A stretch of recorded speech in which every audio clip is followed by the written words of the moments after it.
Hello' guys, কি খবৰ আপোনালোকৰ? খবৰ নিশ্চয় ভালে চাগে। মোৰ বৰ্তমান ভাল। মই আজি বনাবলৈ লৈছোঁ গাজৰৰ হালোৱা। গাজৰৰ হালোৱা আপোনালোকে সকলোৱে হয়তো বনাব জানেই, হ'লেও মইনো কিদৰে বনাইছোঁ চাওঁচোন আহক।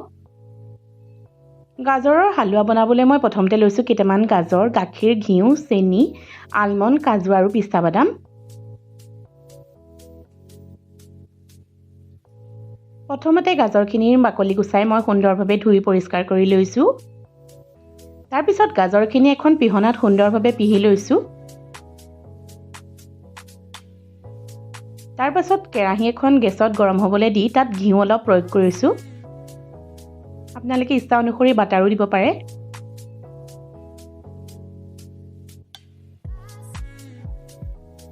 ঘিউখিনি গৰম হোৱাত মই তাত কাজু আৰু আলমণ্ডখিনি গল্ডেন ব্ৰাউন হোৱালৈকে ভাজি লৈছোঁ।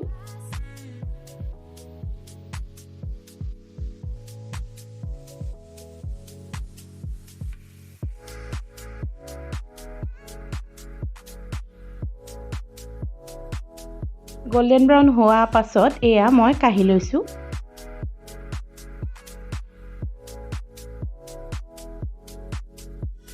সেই একেখিনি ঘিউতে মই ৰুকি লোৱা বা পিহি লোৱা গাজৰখিনি সুন্দৰভাৱে ভাজি লৈছোঁ।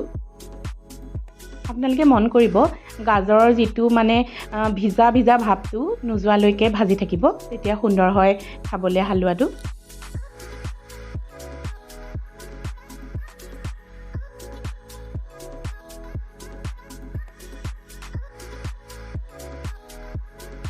তাৰপাছতে মই গাখীৰ প্ৰয়োগ কৰিছোঁ। গাখীৰ প্ৰয়োগ কৰাৰ পাছতে ঘনাই লৰাই দিব।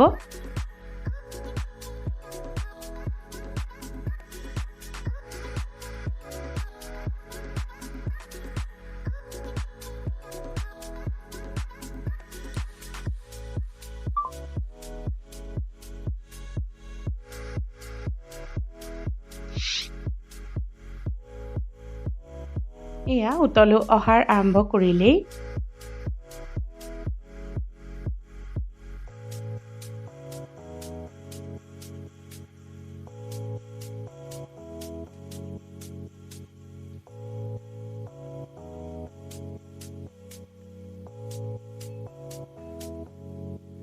তাৰপাছতে চেনি একাপ মই ব্যৱহাৰ কৰিছোঁ। আপোনালোকে সোৱাদ অনুসৰি চেনি পৰিমাণটো কমাবও পাৰে, বঢ়াবও পাৰে। আমি যিহেতু চেনি কমকৈ খাওঁ, সেয়েহে একাপ ব্যৱহাৰ কৰিছোঁ। একাপ ব্যৱহাৰ কৰোঁতেও কিন্তু ধুনীয়া জোখৰ সোৱাদ হৈছে।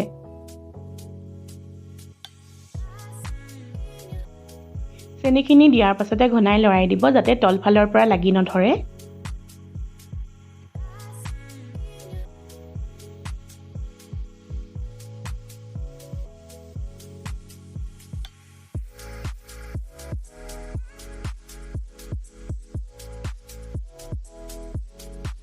এয়া চাওক কি সুন্দৰ উতল আহিছে।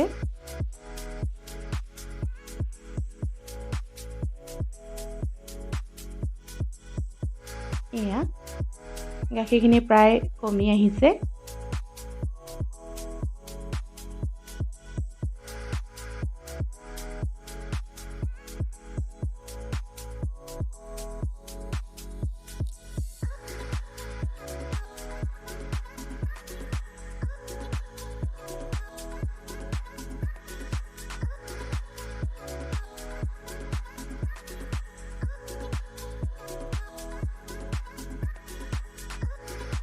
তাৰপাছত আগতে ফ্ৰাই কৰি থোৱা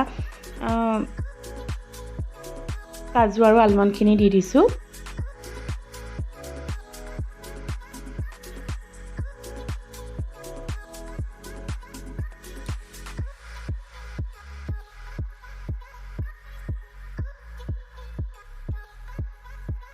শেষত অকণমান ঘিউ প্ৰয়োগ কৰি দিছোঁ। তাৰপিছত আকৌ লৰাই দিছোঁ। গেছটো অফ কৰি দিছোঁ।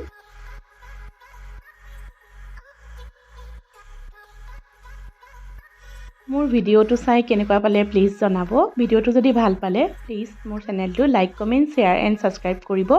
আজিলৈ আহিছোঁ, পুনৰ লগ পোৱাৰ প্ৰতিশ্ৰুতিৰে। ধন্যবাদ।